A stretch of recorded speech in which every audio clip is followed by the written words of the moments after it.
force feedback settings.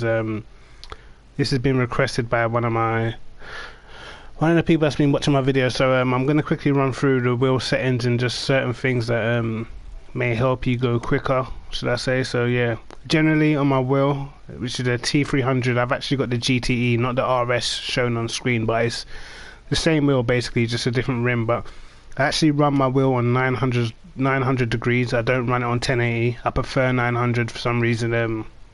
I don't know, I'm just used to it, I guess. But yeah, I'm gonna go through the calibrate force feedback settings, and this is how I run my wheel. So if you want, just eventually when you can pause this video, just copy what I've got down here if you want to try them out. I think I actually got these from someone else, I can't remember, but yeah, certain bits have been changed and whatnot.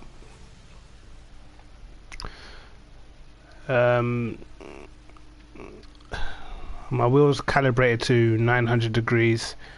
I'll go to configuration. This is my control scheme. I've got my wheels set up. I've taken all the dead zone off. You don't really want any dead zones. Just get rid of all the dead zones pretty much. They're always going to slow you down because it just delays you getting on the brakes or getting on the throttle. So yeah, get rid of all them. Force feedback's on 100. Yeah, that's about it. Nothing too technical. The only thing I will say is, if I go back to control scheme, is especially if you're in like the GT3 cars, you want to turn automatic clutch off. You don't want that on. It just slows you down, makes the car almost feel heavier, doesn't turn in as well. And put it this way, I remember I did a race. I did a race around, was it Road America? Road America in the Aston Martin. I think this was maybe AOR season 4 or something like that. I can't remember. And my automatic clutch turned itself back on, and I was only able to get like 205 sixes or something like that. And then a few weeks later, I did the same race in the same car, and I was doing 204 ones just by having the automatic clutch off with exactly the same setup. So try and remember to turn that off. And when you do turn it off, the only thing you'll have to do is you have to map a start engine button and a clutch button. So basically when you spin the car, you will actually stall. So unless you're really quick and you can put your clutch in while you're spinning, then the car won't stall. But you have to have a start engine and a clutch button. And basically on the start of races, you hold in your clutch, you pull it into first gear, wait for the lights to go out, and then also you'll see you actually end up getting better starts with the automatic clutch off when you hold in the clutch button. Actually, I haven't put my comments on the screen. I'll put my comments on the screen. Give me 2 seconds. Alright.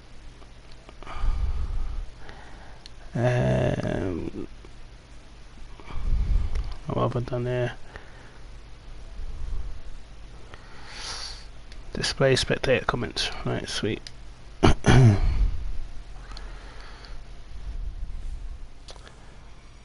When, what do you mean by when, Diego?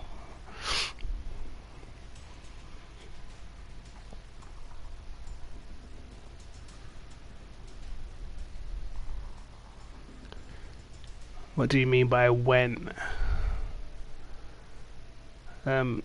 Yeah, again with the automatic clutch, you sort of, there's certain cars in the game, for instance, the Formula Golf. If you turn the automatic clutch off, the car won't change gear unless you actually manually push the clutch in. So that's the only thing I'd say you have to be careful with. But what I've done is I've mapped a button. Where is it? I've mapped a button for my automatic clutch. So if I'm in a car where you really don't need to have your automatic clutch on, like the GT3s, I will turn it off via this button. And if you're in a car, let's say like a road car or Formula Golf, where you need to have it on, if you don't have a clutch pedal or something like that, then you just, you click the R3 button and then you can turn it back on, and then you'll be able to change gear. If you're in a road car and you've turned your automatic clutch off and you don't have a button mapped to turn your automatic clutch on and off during the race, you you won't be able to change gear properly. So yeah, make sure you map a button. It will definitely help you out. But especially for all those people in the GT3 cars, the prototypes, anything that's a bit racy, you definitely want your automatic clutch off. It will make you at least 8-9 tenths quicker. So don't forget to do that. Give the my configuration a try if you've got a wheel. If you haven't got a wheel on a control pad, it's been so long since I've been on a control pad, I wouldn't actually know what the best settings are. I might actually do a video on maybe trying to help the control pad guys out, even though I think if you're playing project cars and you're into your sim racing, you should really have a wheel. I know they're expensive, but yeah, when you get a wheel, it's completely different. It's completely different. You enjoy the racing so much more. But yeah, that's about it. Just wanted to come on and show my wheel settings, and quickly, maybe if I go to garage and I say like edit this car setup, and then you can go into force feedback here, and you'll see all these settings that I've edited as well.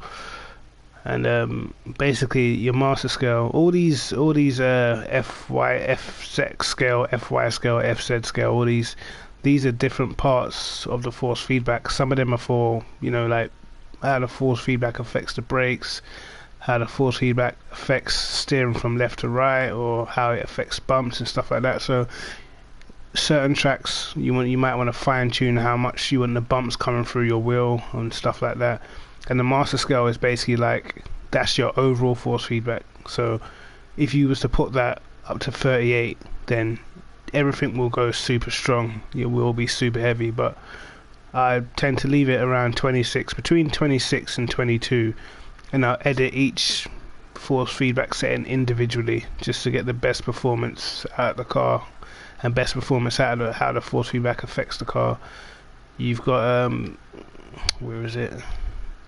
You've got these settings, the body, SOP, and I mess with these settings also. Just again, a lot of it's to do with how the rear of the car feels. So basically, I'll give you a quick tip with the SOP scale. This one, at the first one from the bottom half, should I say?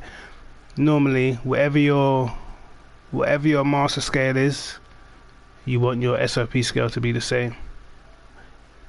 Even if it's one less, but it should never be sort of higher than what your master scale is. So I put it on 26, and again, a lot of this is just trial and error, just trying to get the feeling to how you want it. So yeah, that's about it. I was actually working on a tune for the M3 at Monza, so when I've figured that out, I'll definitely throw a video up there.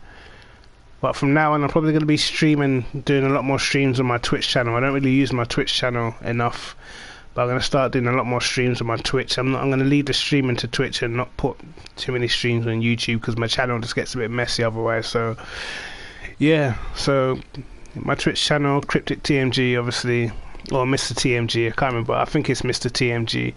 Yeah, you can find me on Twitch. So I'll be putting up some online races, just messing around with my friends on Twitch TV, so catch me on that.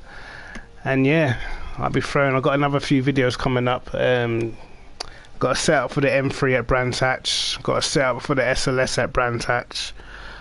Also, what else have I done? I've done so many laps. I've just got so many laps on my computer that need taking off. I've got no more space on my PS4. I can't even download demo games and stuff like that. So yeah, surely I'll be bringing out probably another setup tomorrow. I could be nice and do another one today if I can be bothered to get on Photoshop and make a thumbnail. But yeah, that's been me, and hopefully these settings help you out. People that's looking for force feedback settings and wheel settings. Yeah, if you've got a G29, I haven't got a G29, I've got a T300, but you might want to check out Pedro EOL's channel. He's got some good wheel settings up there for the people in the G29. So I'll leave a link in the description to Pedro's channel, and you can check that out on his channel. But otherwise, Kryptic TMG. Thanks for watching. Peace.